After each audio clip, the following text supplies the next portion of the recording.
ঢাকার কেরানীগঞ্জের বাবু বাজার এলাকায় একটি ১২ তলা ভবনে ভয়াবহ অগ্নিকাণ্ডের ঘটনা ঘটেছে।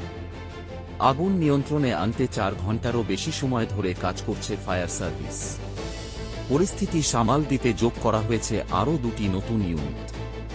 সব মিলিয়ে বর্তমানে ১৪টি ইউনিট আগুন নিয়ন্ত্রণে কাজ করছে।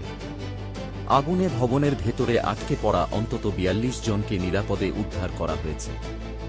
শনিবার সকাল থেকে ভবনের বিভিন্ন সিঁড়ি ব্যবহার করে ফায়ার সার্ভিসের সদস্যরা একে একে তাদের নিচে নামিয়ে আনেন।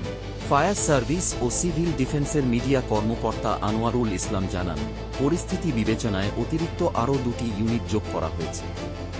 এর ফলে মোট ১৪টি ইউনিট আগুন নির্বাপনে সক্রিয় রয়েছে। তিনি আরও জানান, ভোর ৫টা ৩৭ আগুন লাগার খবর পাওয়া যায়। মাত্র ৮ মিনিটের মধ্যেই সকাল ৫টা ৪৫ ফায়ার সার্ভিসের প্রথম ইউনিট ঘটনাস্থলে পৌঁছে আগুন নিয়ন্ত্রণে কাজ শুরু করে। পরে কেরানীগঞ্জ, সদরঘাট ও সিদ্দিক বাজার ফায়ার স্টেশন থেকে একে একে মোট ১২টি ইউনিট ঘটনাস্থলে যোগ দেয়। পরিস্থিতির অবনতি হওয়ায় পরে আরও ২টি ইউনিট পাঠানো হয়।